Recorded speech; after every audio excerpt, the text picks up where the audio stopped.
Hey, it's Mike here, and today we're going to finally look at The Vegetarian Myth, a book that some people view as the final word telling them not to go vegan. In particular, we are going to examine some of the claims of its author, Lierre Keith, a ex-vegan with a grudge. So we're going to look at a variety of her ideas about vegan health risks and nutrients and see if they hold up to the research. All right, let's go. Her story is that she was a doe-eyed vegan for 20 years and then it destroyed her health. I was a vegan for 20 years. So I have been as far into that world as really you can get.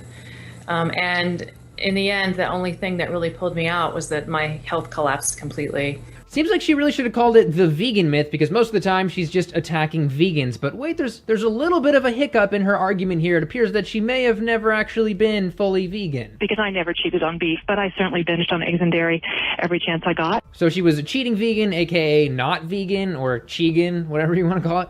Either way, the crux of Lierre's claims is that a vegan diet long-term will guaranteed destroy your health, as is evidenced by every vegan and vegetarian she ever met. And, well, there's a whole generation of us now who have been through this. I mean, we tried it didn't work, our health collapsed, and then we had to find something new. So long-term vegans aren't healthy. Well, let's take her anecdotes and put them up against science and see what we get. Looking to the Adventist vegans, we have a long-term vegan population here. The Adventist 2 study looked at a portion of the Adventist vegans, about 5,500 of them, and put them up against their vegetarian and meat-eating neighbors. The result? They died 15% less than their meat-eating neighbors. Yes, their mortality rates were 15% lower. But in case you find anecdotes more convincing than science, how about Ellsworth Wareham, who was mowing his own lawn at 100 after being vegan for 50 years? He's like 102, 103 now. Nobody even knows. We lost count.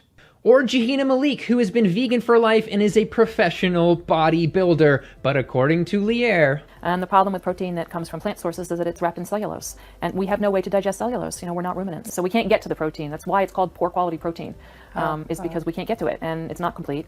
So right away you've got the protein problem. And so it's not really assimilated by humans. You can't digest it. I almost thought maybe I'm taking this out of context here, but nope, she's actually talking about nutrients and things that vegans can't get here. It's in context. Let's use some critical thinking here. Is a legume, like a bean, wrapped in so much fiber that you can't digest the protein? How about a nut? How about any human plant food? No. And this study emphasizes the hypocrisy of this when you realize that vegans have higher blood levels of protein than omnivores.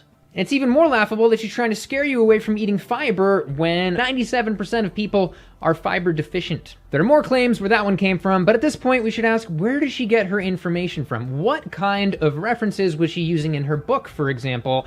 Let's look to an Amazon review that was done by a non-vegan PhD. Of the 207 references in the book, 30% of them are websites, 7% are magazines, only 15% are journals, and 46% are other books, and she actually cited Wikipedia 5 times, the classic low-quality source. So I actually cited 2/3 as many studies in my last video as she did in her entire book. Moving on, so what were all of those health problems that she got as a chegan anyway? Right. So first off, I ended up with really bad blood sugar issues, which is very common.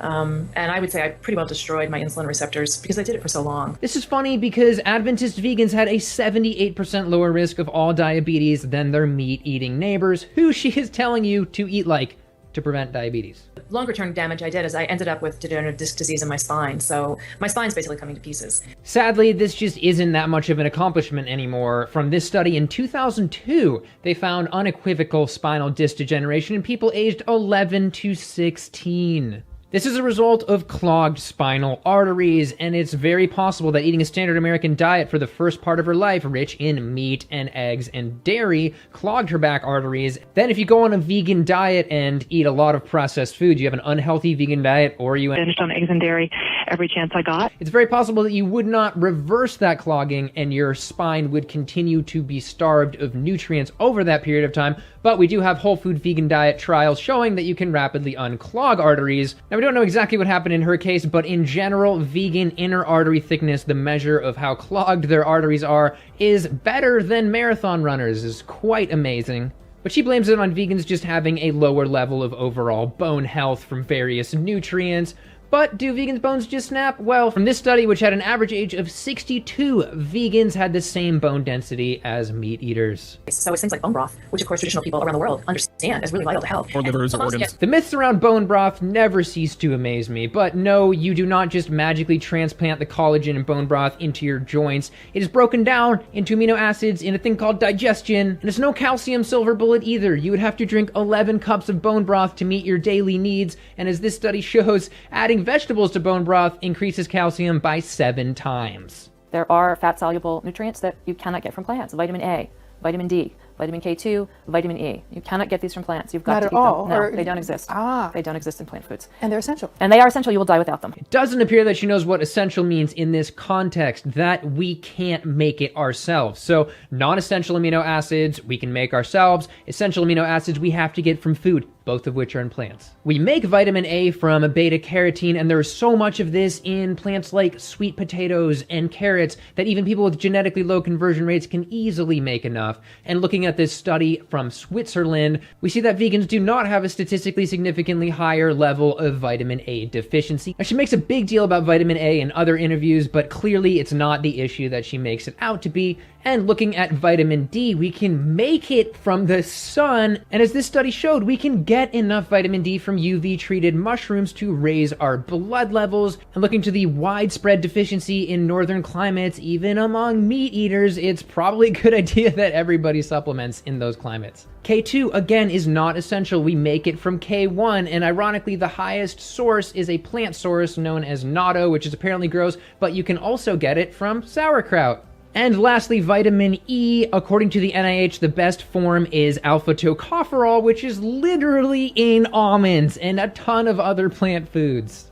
You cannot get these from plants. You've got Not to at eat all, them. No, or- they don't exist. Ah. They don't exist in plant foods. You will die without them. You know, looking at blatant falsehoods like this of hers, it just brings me back to this one epic Facebook skirmish I had with this girl, and I probably cited, 10 or so studies. She didn't really cite any studies, and at the end she just said, "Here's a link to the vegetarian myth." Like, I'll just leave this here. Screw all your science. This is the ultimate authority on vegan diets. This woman is the ultimate authority on vegan diets. Oh, and it doesn't stop there. Another problem is CoQ10, which is only available in meat. We also happen to make our own CoQ10, which is also known as ubiquinone because it's so ubiquitous. So ubiquitous, in fact, that it's in a variety of plant foods, including spinach, broccoli, cauliflower, and way more. Only available in meat. Ounce for ounce peanuts have as much as beef. And it's an antioxidant, and while we're looking at antioxidants, it could be worth noting that this study of 3,100 foods found that plant foods on average have 64 times as much antioxidants as animal foods do. It's almost funny how she can just be so outright wrong about basic biology, except that people listen to her. Like, the lady interviewing her is like, "Oh, yes, Leah, yes! Ah. Oh, everything you're saying is true!" Whoa. Aha! Heme iron is only available in meat. Let's do a lightning round here. Heme iron is one of the reasons that the WHO classified red meat as a probable carcinogen. Moving to an anecdote, my ex-roommate actually cured her lifelong anemia by going vegan and eating whole plants. And if you eat vitamin C with your iron, it can become more bioavailable than heme iron, than animal iron. And back to the Swiss study, looking at plasma ferritin, a measure of iron stores in the body. Across all 3 groups, they were roughly the same prevalence of insufficient levels. Moving on, in general, she takes the paleo view that grains and agriculture are evil and our ancestors magically had perfect health. Humans are long and tall and strong, and they keep all their teeth, and their bones are disease-free until you hit agriculture. And then suddenly everybody shrinks 6 inches and they lose their teeth and their bones are riddled with disease. But this is a rewriting of history as an excuse to eat high animal fat diets. We did eat grains at the dawn of Homo sapiens over 100,000 years ago, cooked starch granules. And we have a concept, the diseases of civilization. There is no such thing as the diseases of hunter-gatherers. They were invincible. We don't even know how they died at the ripe age of 30. You can read statements in medical journals. Well, we all know the Eskimo don't get cancer. And that's why they weren't eating agricultural foods. So your book said that people, the hunter-gatherer tribes, were not only had no cancer, but also no heart disease. No heart disease, no diabetes, diabetes, none of the all those diseases, autoimmune diseases. Well, sadly, their lifespan is horrible. Oh, but that's just westernization, right? Nope, even their mummies had atherosclerosis, about 60% of them. Another instance where she's just outright wrong, did not look at the science, yet continues to make the claim. We have the digestive system of a carnivore. We have a very acidic stomach, and that's for splitting protein. Now, it is my belief that despite eating meat in history, we simply did not eat enough to adapt to it. I will stick to external features because she claims that we didn't need those sharp teeth and claws because of our tools. Well, looking at our tongue, we do not have protein receptors. The most commonly choked on type of food that kills us is meat.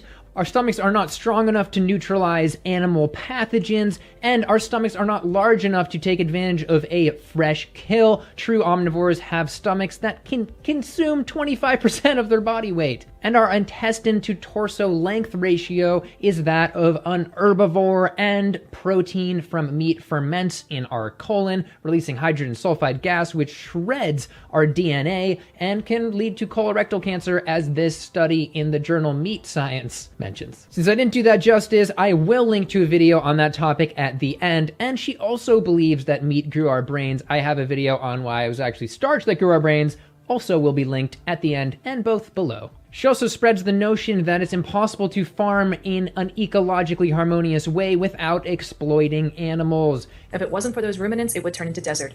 Okay, that's absolutely crucial. You cannot have grasslands without ruminants. Tell that one to the large veganic or vegan organic farming operations that are growing cereal grasses using crop rotation, which uses nitrogen-fixing plants, the same plants that get nitrogen for animals. Or you can just grow your nitrogen-fixing plants right in there with the grasses like the Three Sisters, like the Native Americans did. But this one wins as my favorite claim. Meat is at least 100 times more nutrient dense than vegetable matter. I'm gonna try and remain calm. It's gonna keep calm and science on. All right, let's just punch this in really quickly. Here's a serving of black beans versus a serving of her almighty grass-fed beef. 100 times more minerals, for example? Nope, quite comparable.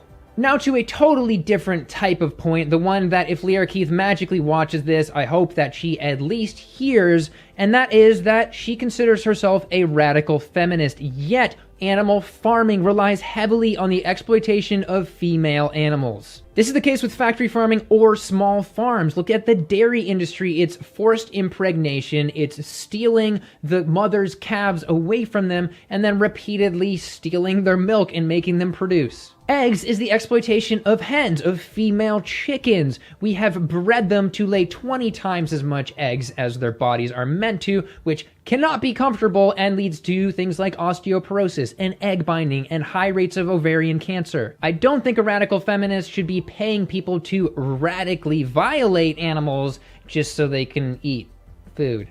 Well said. In the end, her whole anti-vegan narrative is based off personal anecdotes. It's not based off science. When we actually inspect her claims, they don't match up with our biology. Look at the antioxidant CoQ10, which she says we have to get from animals. No, we can make it ourselves, and we can get it from plants. A lot of it from plants. And it turns out plants have 64 times as many antioxidants on average than animal foods anyway. And things like vitamin E, she says you can't get them from plants. That's just complete nonsense. And then the amazing tactic of scaring you away from a vegan diet because of her insulin levels when vegans have massively lower levels of all diabetes. But I want to emphasize that I'm not here to say that vegans are invincible. Vegans can still get sick, but they have lower levels of all of these diseases. And a whole food vegan diet can reverse many of them, including heart disease, our leading killer. Our leading killer. Leading killer. So in conclusion, it appears to be the vegetarian myth. Myth squared?